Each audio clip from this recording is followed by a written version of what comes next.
Hello friends and family of YouTube, it's Travis again, and this morning I'm headed back up to Whiteoak Sinks. I've actually done this hike probably, I don't know, half a dozen times, but I remember when I did this hike a couple of years ago, somebody had commented that there was another cave up here that I wasn't aware of. I believe it was Dwayne, so Dwayne, I'm giving you some props here. I hadn't forgot about it, but I know of 2 caves in this area, but I found a map recently that said there should be 4 total, and also there should be the foundation of an old homestead up here. So, and I don't know where that's at either. So anyway, I'm headed back up here today to see if we can find those. But in case you need directions on how to get here, those are coming up right now. If you're driving from the Maryville-Alcoa area, you'll pass through the city of Townsend. When you reach the Townsend Y, turn right towards Cades Cove.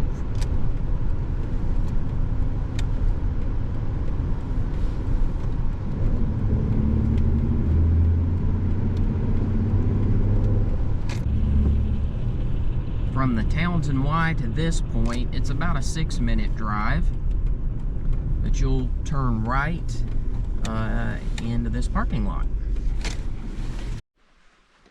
All right, and there is plenty of parking at this particular location for at least 8 cars. There's typically more than that, but definitely 8 official parking spaces. And this trail starts at Schoolhouse Gap, so we'll just follow the path along the way. All right, welcome back. So it'll take us a few minutes to get here. It's about, I think about a 2.5 mile hike in, so 5 miles round trip. But once we get up here a little closer, I'll give you some better directions on where to veer off and hit the trail that actually takes you back to Whiteoak Sinks. All right, so it is 1.1 miles from where we started to get to this intersection here of Turkey Pen Ridge. So keep that in mind. So the intersection with Turkey Pen Ridge is right down there. So you literally walk about another 30 seconds. And then when you see this sign, Schoolhouse Gap Trail, immediately across from that, you're gonna see a little side trail here that says no horses. And they've got a gate up here, so it's just for foot traffic only. But this is the way that you need to go in order to get over to Whiteoak Sinks. All right, so we're entering Whiteoak Sinks and we're coming up to the first fork in the road. But just to let you know, most people visit Whiteoak Sinks in the springtime because there's a ton of wildflowers that bloom. Right now it's December, everything's kind of died off. But anyway, it makes it a lot easier to find things when the visibility's much better, when all the leaves and stuff are off the trees. And also don't have to worry about snakes as bad when the weather is cooler. But anyway, at this fork, we're going to bear to the right. I want to take you back here first to show you the first of the caves that I do know about. All right, so apparently there are a total of 4 caves in this area, and I only know of 2 of them. So I'm going to flash a map up here real quick. It's the one that I found online, and it'll show you the layout here of the caves, the waterfall, and then the home site. And I'll be honest with you, I don't know if I'm gonna be able to find the other 2 or not, or the home site, but we're gonna look around and see what we can find. But first on the list is the Rainbow Falls cave. It's right here. All right, so first on the list is Rainbow Falls Cave. It's actually located down here at the very bottom. Let me try to pan around here so kind of give you an idea of what this looks like. And as you can tell with the icicles on the formation here, the rock formation, it is fairly cold this morning. Probably in the mid to upper 30s. But anyway, this is the most famous of the caves themselves. There was actually a family several years ago that got trapped down in here. I think they climbed through the water, got cold from that, ended up getting farther into the cave and started to get signs of hypothermia and couldn't climb back out. Luckily, they had told some family members where they were going, and the park ranger service was able to come in and rescue them. So I would not recommend going down in there. Also, there are bats that live in these caves, and they are protected, so typically they do not want people in those to disturb the bat population. But anyway, that is the first of the 4 caves apparently in this area, and definitely the most famous. So we'll move on to the next one. And there's just a little closer view of Rainbow Falls Cave itself. That's about as close as I'm gonna get.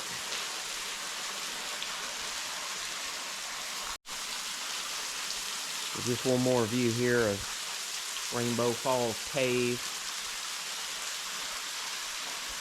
You can see all the ice that's formed currently right now.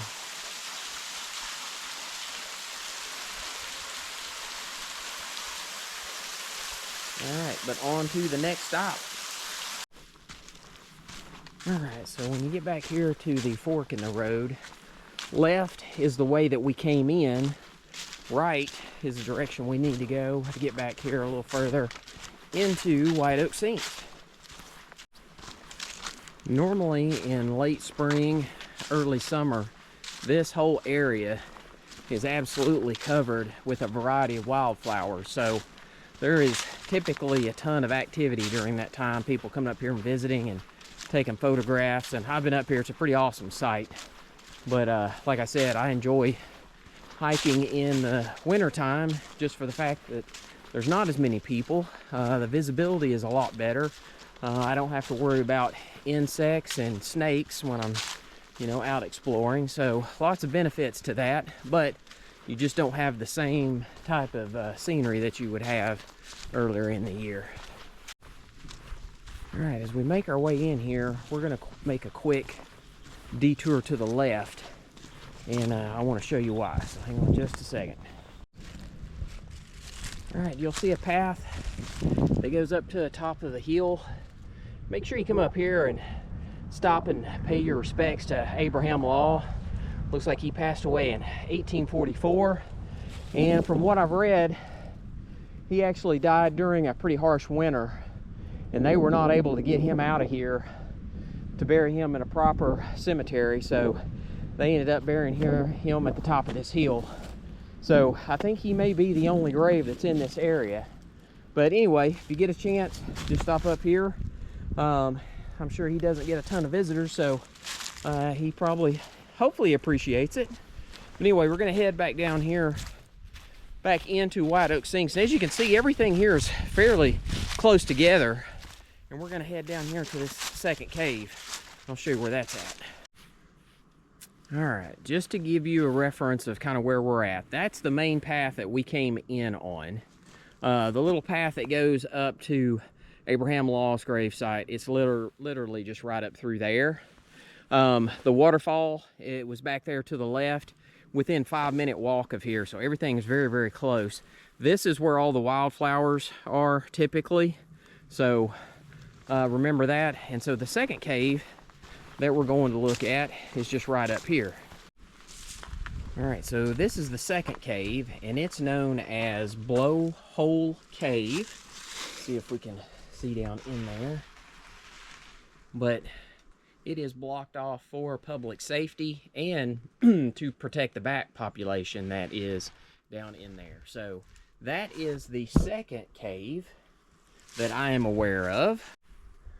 So according to the map, and I'll flash that back up again here so you can see, Blowhole Cave is here, and apparently that other cave is right up through here. I have never been up through here before, so we're gonna go up and check it out and see if we can find it real quick. So there is a little bit of a path up through here, but not much of one. So I'm hoping this is gonna take us to where we need to go. All right, first of all, that map is not to scale. This is probably a good 10-minute trek up through the woods. And I'll show you, that's the direction that we came up. It's basically just you follow the ravine. There is a little bit of a path, but it's tough to see. And then guess what though? There is a cave down here. go take a look.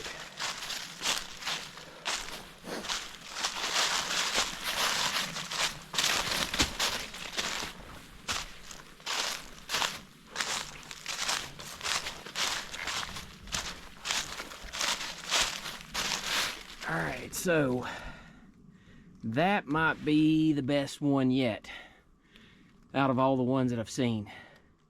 And I'm not going in, not because I don't want to, but with me being up here by myself, you just never know. I get into a situation and get stuck or whatever, but I would really, really love to go in there and explore some, but I know that there's bats in this one as well, so I'm trying not to disturb them. But anyway, that is cave number 3. All right, I'm not gonna lie, I'm pretty stoked about finding that third cave. I thought out of the 2 that I haven't been able to find, I was hoping that was gonna be the easiest of them. And so luckily we were able to find it. Now we're gonna go try to find the 4th one, which I think is gonna be extremely difficult because this map doesn't really give you many landmarks to go off of, but hey, we'll give it a shot and see if we can find it or not. All right, so I'm back down here at the main intersection again. So that was Blowhole Cave. That was the second one. That's the little trail we took to go up to find the 3rd cave. This is the entrance of where we came in. This takes you up to the grave of Mr. Law. And then according to this map, I'm gonna throw it back up here again on the screen. Hopefully you can see it. And this thing doesn't give a lot of landmarks, but apparently there's another cave off in this direction, but I have no idea how far it is. I do know I have seen a trail up through here, so we're gonna try to follow it the best we can and see if we can find this one. I don't have a lot of confidence that we're gonna find it, but I haven't really explored up through here very much, so there's no telling what we'll find, but let's go check it out. And this right here is one of the reasons why I don't recommend hiking this any other time than winter, just for the fact that there are a lot of downed trees, rocks, just perfect hiding places for snakes. And in case you weren't aware, we do have copperheads and timber rattlers here in the Smoky Mountains. So I always try to wait until the temperature drops down until at least the 30s. Before I get out and, you know, start exploring around, because it would be very easy to get bit up here, and then you've got a long hike out. So definitely don't take those chances. But anyway, just wanted to kind of show you, I've been able to follow this creek bed so far, and I think the trail continues up this way, but we'll go a little farther and see what we can find out.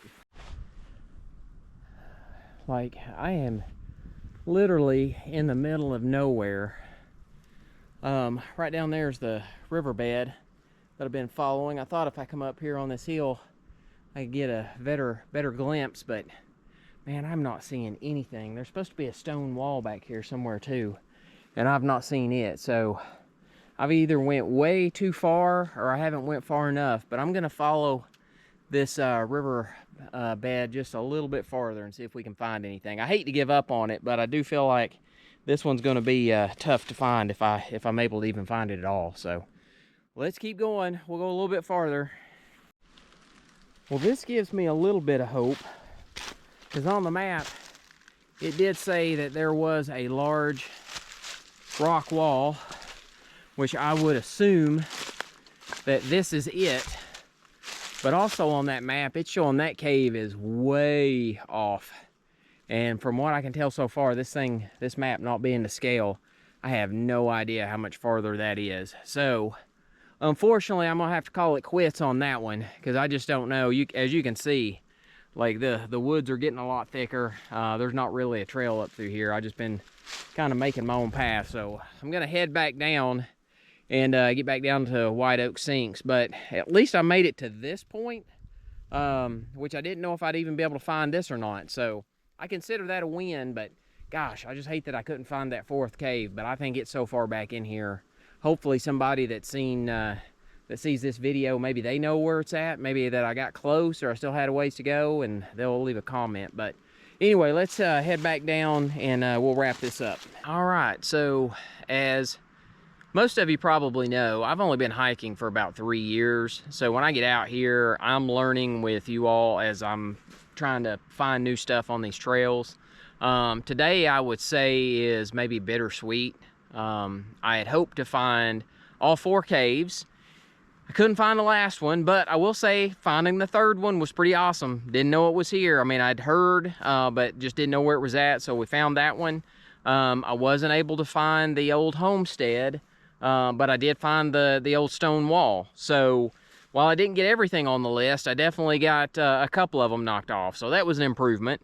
But any of you out there that I know have been watching for a while, I'm going to throw a few names out here, and I know I'm going to leave somebody out, so please don't be offended by that. But Dwayne, Melanie, Deborah, I know there's some others out there. Pierce, I know you've been hiking quite a bit. Matt, any of you guys that know this particular trail, if you know where those places are, that 4th cave and the home site, please let me know.